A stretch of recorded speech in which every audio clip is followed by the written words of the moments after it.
nih ya, untuk kita lihat-liatin lagi apa yang selama ini setahunan ini paling banyak mendominasi hati-hati kita. Yuk dah, makanya di akhir tahun seperti ini nih, kita sambilan lihat-lihat mana yang perlu kita coret, mana yang kita perlu contreng. Kalau yang ini bagus, yang ini perlu ditambahin, yang ini perlu tambahin, yang ini nggak usah, yang ini nggak usah gitu. Hasibu anfusakum qabla an tuhasabu. Hisablah diri kalian sebelum kalian kelak akan dihisab. Hitungin bekalan apa aja nih yang udah punya, begitu kan ya. Kemudian apalagi yang perlu diperbanyak, apaan yang perlu dikurang-kurangin. Banyak banget PR kita teman-teman sekalian. Belajar terus. Saudara sekalian saya muliakan, nanti di akhir tahun mau tutup akhir tahunnya dengan puasa, bagus. Enggak juga nggak apa-apa. Bukan puasa yang sunnahnya itu muakkad. Yang sunnahnya muakkad nanti tanggal 9, 10 Muharram. Ya, tanggal 10 terutamanya dari bulan Muharram. Nanti insya Allah keterangannya akan datang minggu depan ya, mengenai hari Tasu'a dan hari Asyura. Baik saudara sekalian, saya hanya akan menyampaikan mengenai akhir tahun ini aja. Nah ini di sepanjang hari itu apa yang perlu kita perbanyak nih dalam hari-hari ini, bahkan perbanyak introspeksi diri.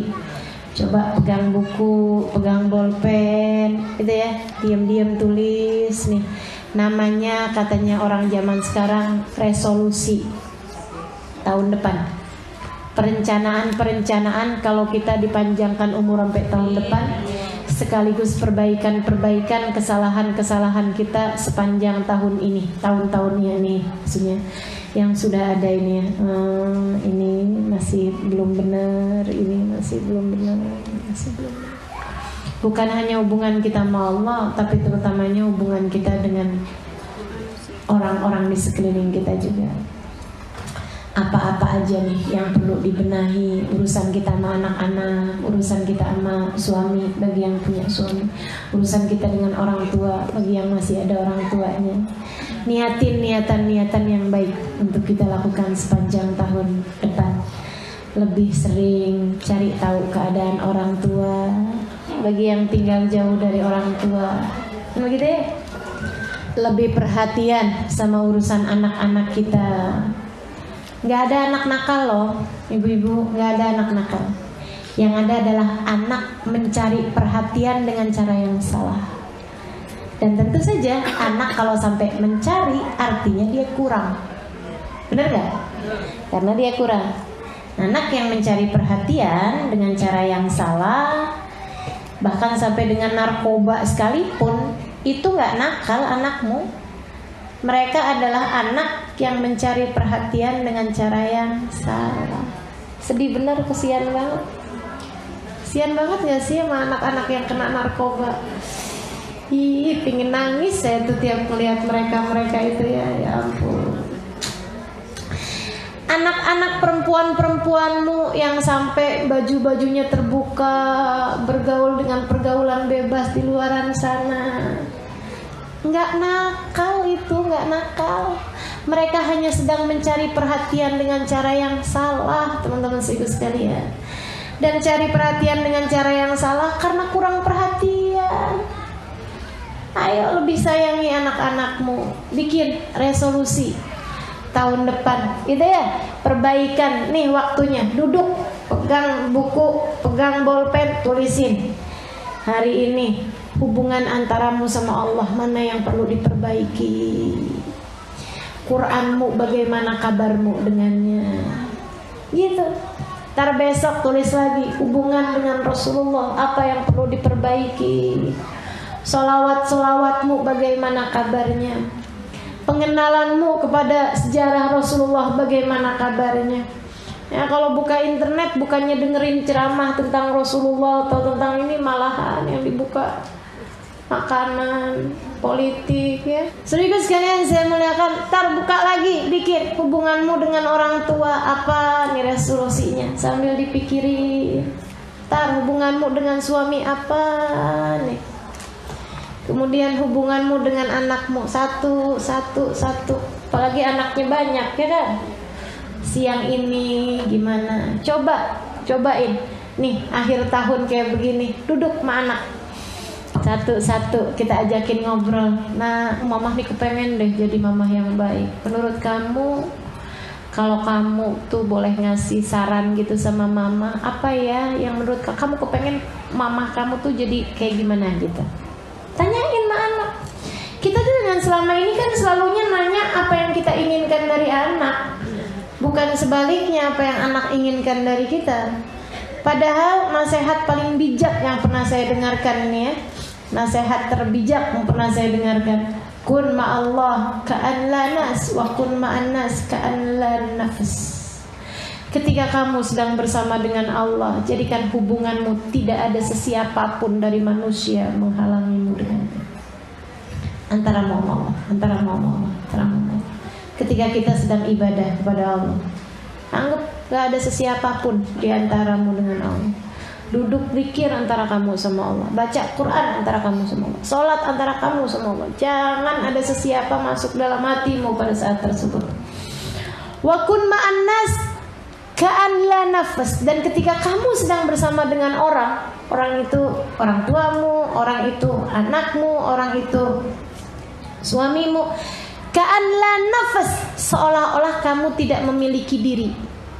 Ketika kamu sedang bersama dengan siapapun, jangan tanya apa yang kamu inginkan, jangan tanya kamu pengennya gimana. Enggak, teman-teman sekalian, ka'an la nafas, tinggalkan ego diri, tinggalkan keinginan kamu.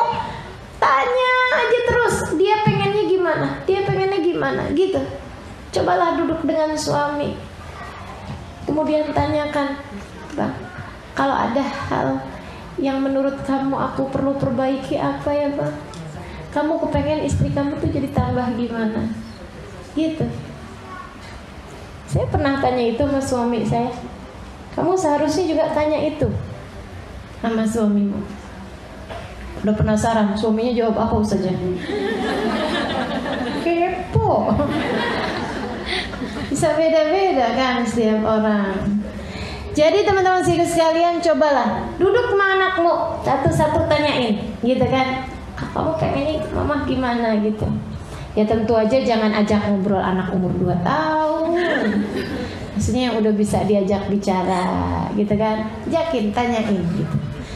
Kamu akan bisa ngerti dan akan terbelalak loh sama jawaban-jawaban mereka. Gak disangka kadang. Gitu ya. Itu loh teman-teman sekalian. Baik, resolusi akhir tahun. Jadikan itu sebagai pembenahan diri di akhir tahun.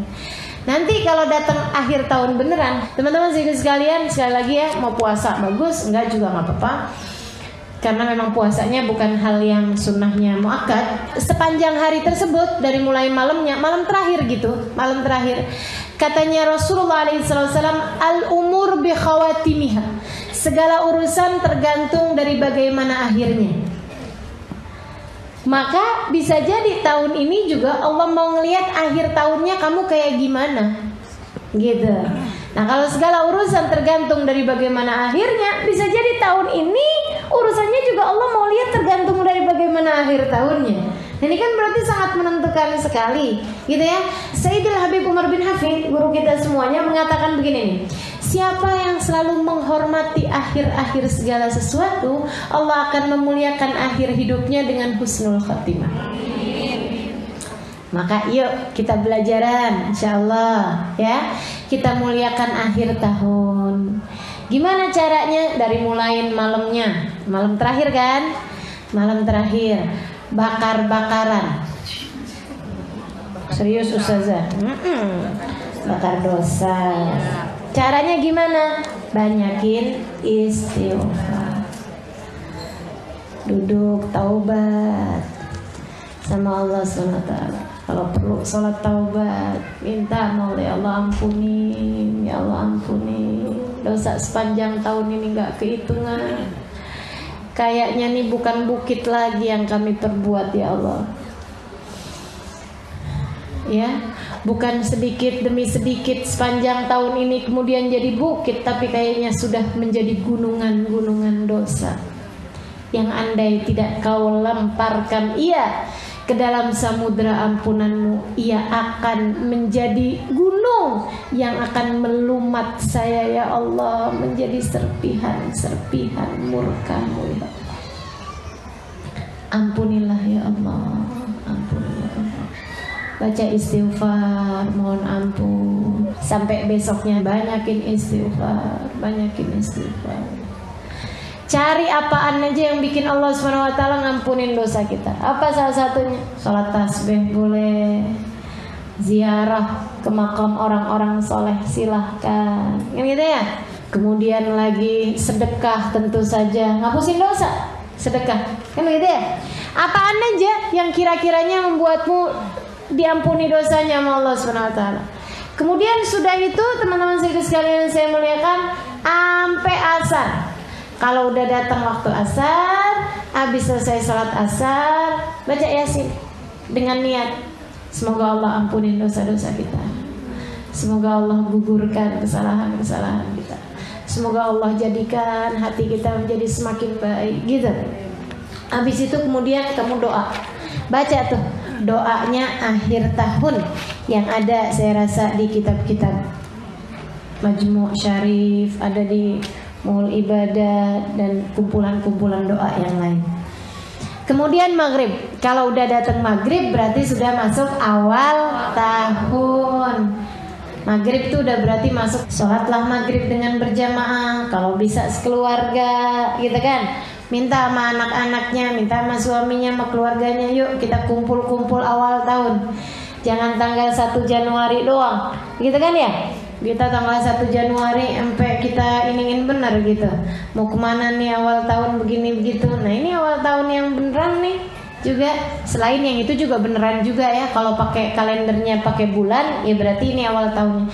Kalau kalendernya pakai matahari, pakai musim, awal tahunnya 1 Januari. Dua-duanya sama-sama kita pakai. Kan begitu ya. Untuk urusan dunia kita pakai kalender yang itu. Untuk urusan agama kita, beragama, kita pakai kalender yang Hijriyah ini. Bukan berarti wah yang pakai kalender Hijriyah tuh kalender Masehi bid'ah ini itu segala, nggak ada juga yang kita pakai juga kok itu. Itu kan kalender yang pakai musim. Bid'ah nggak boleh iniin tahun baru kayak gitu. Nggak boleh kita sebut-sebut tuh perayaan tahun baru, nggak boleh kita rayain. Kalau ditanyain kamu lahir tanggal berapa? Tanggal 2 April. April kalender apa tuh? Kalender Masehi juga kan. Nah kamu pakai tapi kamu nggak boleh pakai. Gimana ceritanya tuh? Nggak apa-apa juga teman-teman saya sekalian. Dua-duanya sama-sama tahun yang juga kita pakai perhitungannya. Tapi untuk beragama memang lebih kita banyak pakainya kalender yang ini. Karena kan bulan Ramadan puasa kan gitu ya. Bulan Asyura, hari Asyura kita puasa, tanggal inian gitu. Semua waktunya kan makanya pakai kalender yang Hijriyah ya untuk beribadah. Jadi teman-teman saya sekalian ini juga kita pakai tentu saja. Nah itu kemudian saya sekalian kumpul seluruh keluarga kalau bisa. Sholatlah dengan berjamaah maghrib. Habis saya sholat berjamaah maghrib kita sholat ba'diyahnya, sholat awabin kalau bisa 6 rakaat kan gitu ya. Habis selesai kumpul kita baca deh tuh. Baca Yasin boleh gitu ya. Siapin susu putih. Serius Ustazah? Kalau bisa sih. Saya pernah diajarin gitu soalnya sama guru saya. Mereka pada suka minum susu putih di awal tahun. Kenapa gitu? Tafaulan. Tafaulan itu berpikir positif gitu maksudnya. Kita minta sama Allah mudah-mudahan sepanjang tahun dijadikan tahun yang putih, tahun yang penuh berkah, tahun yang penuh dengan kebaikan, keberkahan, kebahagiaan insya Allah. Gitu. Jangan minum kopi hitam. Ya. Jadinya itu aja minum susu gitu. Kemudian baca doa awal tahun, gitu ya. Baca doa awal tahun bareng-bareng kita. Besoknya juga awal tahun. Nah itu kalau ada yang mau teman-teman kerjain, bagus juga untuk baca ayat kursi. Berapa banyak? 360 kali. Sebanyak bilangan hari dalam setahun dengan niatan. Mudah-mudahan Allah Subhanahu wa taala jadiin kita menjadi orang-orang yang terjaga sepanjang tahunnya. Insya Allah. Jangan nanya-nanya dalil. Ada beberapa diantaranya yang ada hadisnya walaupun dhaif. Ada juga yang memang tidak ada dalilnya. Akan tetapi masa sih kamu mau tanya, Ustazah ada nggak kesunahan untuk bersedekah akhir tahun yang Ustazah tadi bilang? Dalilnya mana? Sedekah mah kapan aja juga bagus. Apalagi dengan niatan-niatan semoga Allah ampunin dosa-dosa kita.